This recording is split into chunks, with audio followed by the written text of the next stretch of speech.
You will fail your way to greatness. Most people allow their fear of failure to outweigh their desire to succeed.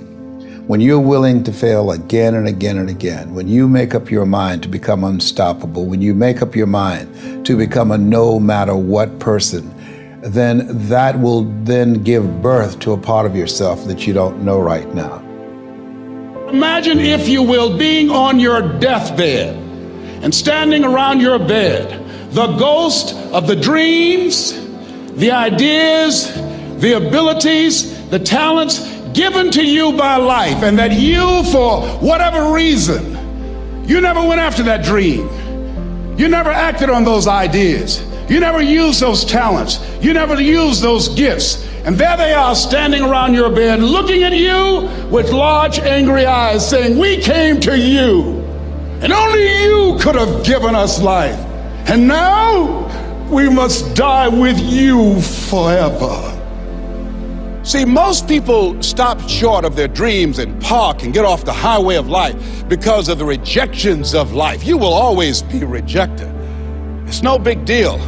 Jack Canfield said rejection is a myth. It's not like when somebody says no and then they slap you. No, it's just, to me, make no your vitamin. Get excited about the no. Why? Because every time someone says no, that brings you another step to a yes. You're getting closer. Trust me, you will win if you don't quit. You will win if you don't quit. Even a broke clock is right twice a day. As you go through the challenges of life and you look at it and embrace whatever comes to you, don't run from it. Step toward it. Don't try and duck it like most people do. See, most people want it easy. See, if easy come, easy what? Easy go. See, but when you go at what you're going to deal with and you deal with the difficulties of it, when you handle those hard things close at hand, making those hard decisions right now that you don't want to make, learning those things that you don't like to do, but you know that in order for you to get where you want to go, this is one of the hoops that you have to flip through. And I'm saying to you, whatever you got to do it, because if you don't, life is going to whoop you until you surrender.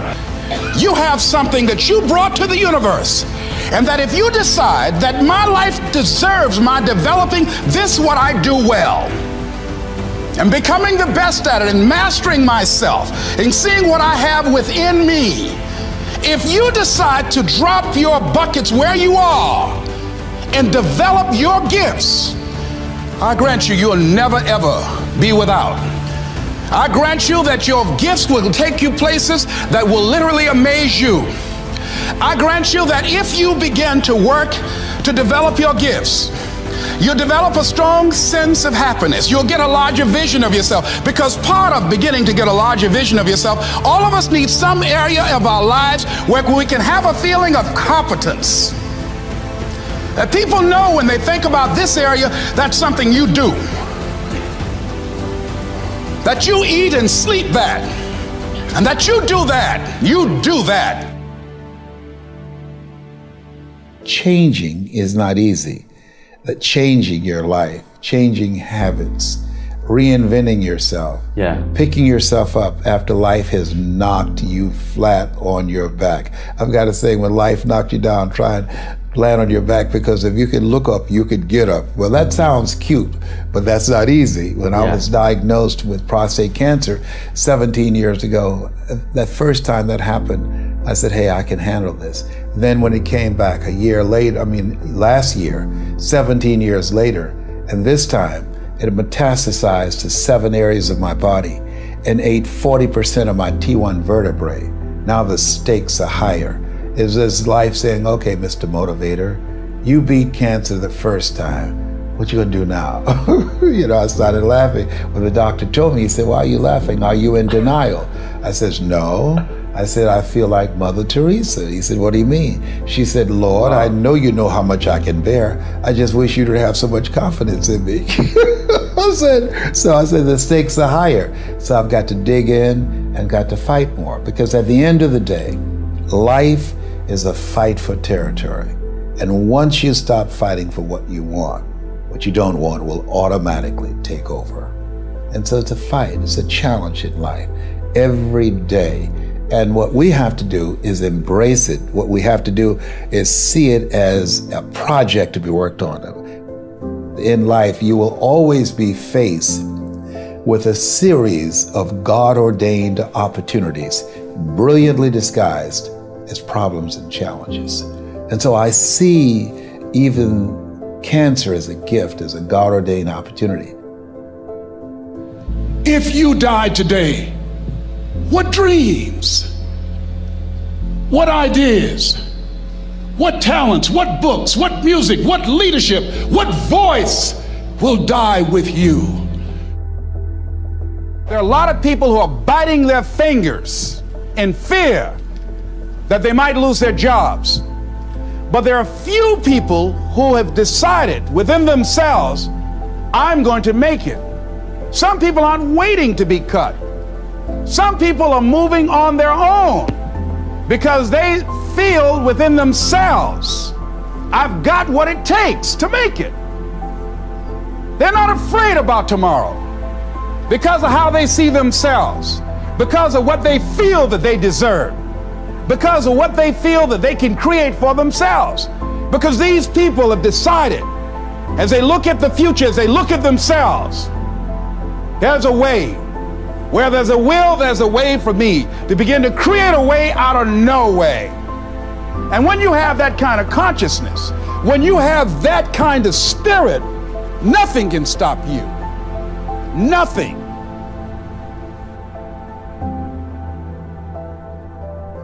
There's no secret to success. There's a system to success. And no matter what organization you become a part of, the system works if you work it.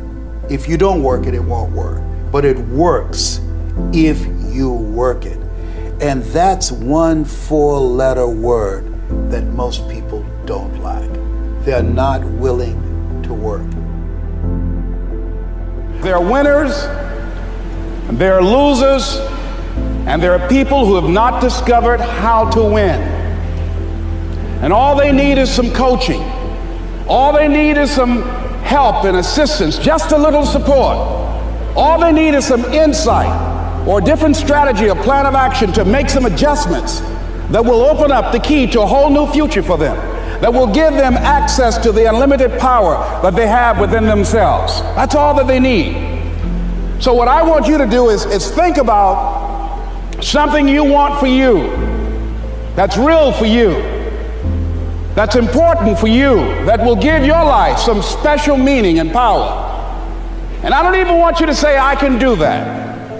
I don't want you to assume that. See, 5 years ago when I started out in this area, I would not have been able to make the mental leap that I would be up to where I am right now.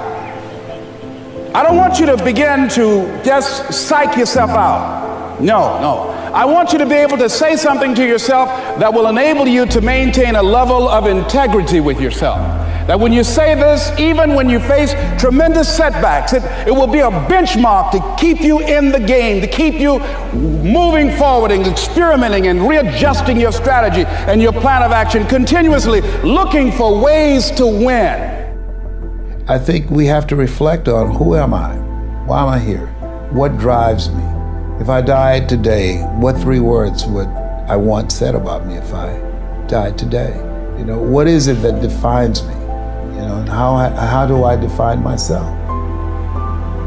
So I went to the next mode necessary to start talking to people and seeking and asking for what I wanted and leveraging relationships and trying to find out, how do the people do it that went ahead of me? How do they do it? And then what is it I need to do? How is it I need to train myself, to develop myself?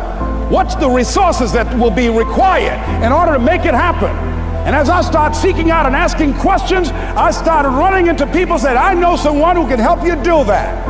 And they helped me get connected with those people. Remember, we have so much energy that can take us so far. It's necessary that you hook up with some other energy that can take you to the next level. I hooked up with them. They said, let's go. I said, away we go.